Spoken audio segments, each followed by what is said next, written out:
बच्चेदानी का ऑपरेशन पूरी दुनिया में बहुत कॉमनली किए जाने वाले ऑपरेशंस में से एक है। लेकिन यह ऑपरेशन कराने से पहले आपको 4-5 चीज़ों का ध्यान रखना चाहिए ताकि ऑपरेशन कराने के बाद में आपको कोई पछतावा ना हो, ऑपरेशन कराने के बाद में आप उसके रिजल्ट्स को लेके डिसअपॉइंट ना हो। मैं डॉक्टर कविता शर्मा आज आपसे इन्हीं कुछ बातों के बारे में डिस्कस करना चाहती हूँ।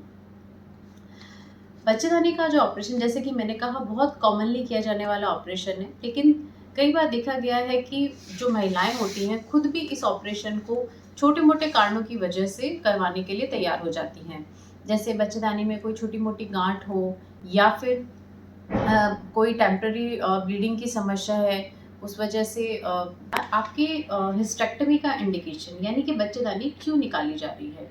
कुछ कारण ऐसे होते हैं जिनमें बच्चेदानी को निकालना बहुत ज़रूरी होता है, जैसे कि आपके बच्चेदानी में बड़ी बड़ी गांठें हैं या फिर सर्वाइकल इंट्रा एपिथेलियल नियोप्लेजिया यानी कि बच्चेदानी का मुंह का कैंसर डेवलप होने की संभावना है, या एंडोमेट्रियल हाइपरप्लेजिया यानी कि बच्चेदानी के अंदर की परत बहुत मोटी हो गई है जिसमें कैंसर होने की संभावना हो। इस तरह के जो कुछ कारण होते हैं उनमें डेफिनेटली बच्चेदानी निकालनी पड़ती है। लेकिन कई बार देखा गया है कि कुछ छोटे मोटे कारण होते हैं, जैसे कि बच्चेदानी की छोटी मोटी गांठ, जैसा मैंने पहले भी एक दूसरे वीडियो में बताया है, छोटे मोटे फाइब्रॉइड्स, उनको सर्जरी की ज़रूरत नहीं होती है, या किसी को ब्लीडिंग की समस्या हुई है लेकिन वो समस्या कई बार टेम्पररी होती है, दवाइयों का सफिशिएंट ट्रायल दिए बिना ही कई बार पेशेंट्स ऑपरेशन के लिए तैयार हो जाते हैं कि हमारा ऑपरेशन कर दीजिए। तो कई बार क्योंकि दवाइयों से ये ब्लीडिंग की समस्या टेम्पररी हो सकती है जो बाद में ठीक हो जाती है। तो अगर इस तरह के जो कारण है, यानी कि आपकी बच्चेदानी निकालने का जो कारण है वो एक स्ट्रॉन्ग कारण होना चाहिए कि भाई उसके बिना आपका काम नहीं चलेगा, तभी आपको बच्चेदानी का ऑपरेशन कराना चाहिए। तो इसीलिए आपको अपने डॉक्टर से अच्छे से बात करनी चाहिए कि आपकी जो बच्चेदानी है वो क्यों निकाली जा रही है। रीज़न ये है कि बच्चेदानी निकालने के ऑपरेशन के अलावा क्या कोई और अल्टरनेटिव है कि आप बच्चेदानी का ऑपरेशन टाल सकें।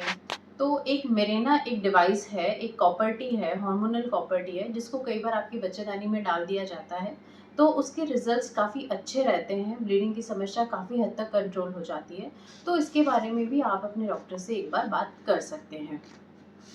तीसरी जो बात आपको जानने की ज़रूरत है वो ये है कि रूट ऑफ हिस्टेक्टमी यानी कि आपकी बच्चेदानी किस तरह से निकाली जाएगी।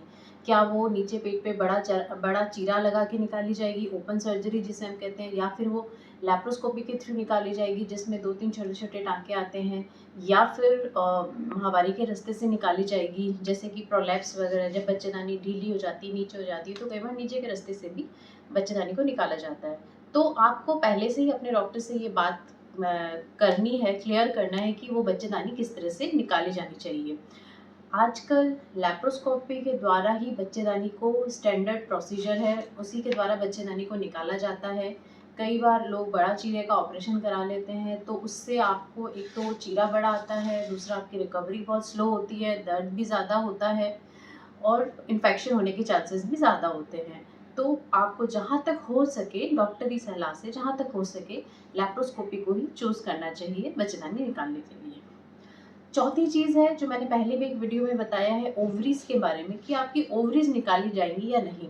सामान्यतः यंग महिलाएं जिसकी ओवरी में कोई दिक्कत नहीं होती है, हम उनकी ओवरीज़ नहीं निकालते हैं। अगर आपकी उम्र 50 के पार है या फिर आपकी अंडेदानी में कोई दिक्कत है, कोई गांठें हैं जो कैंसर हो सकती हैं, उसी कंडीशन में ही आपकी ओवरीज़ निकाली जाती हैं। तो आपकी ओवरी निकाली जाएगी कि नहीं, ये बात भी पहले से डिस्कस होनी चाहिए। पांचवी चीज़ है कि ओवरी के अलावा, ओवरी और बच्चेदानी के अलावा फैलोपियन ट्यूब्स भी आपके अंदर होती हैं।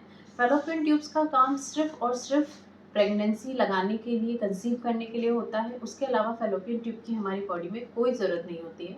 और ये देखा गया है कि अगर जिन महिलाओं की बच्चेदानी के साथ में फैलोपियन ट्यूब्स भी निकाल दी जाती हैं, तो उनको भविष्य में ओवरी के कैंसर का खतरा, अंडेदानी के कैंसर का खतरा भी बहुत कम हो जाता है।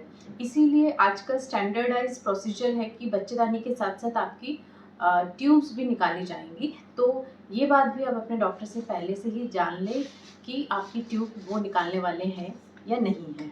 तो ये सब कुछ बातें हैं जो बच्चेदानी का ऑपरेशन कराने से पहले आपको अपने डॉक्टर से फ्रीली अच्छे से डिस्कस करनी चाहिए। उसके बाद ही आपको सर्जरी के लिए आगे बढ़ना चाहिए ताकि आपकी पोस्ट ऑपरेटिव जो रिकवरी है वो स्मूथ रहे। Thank you.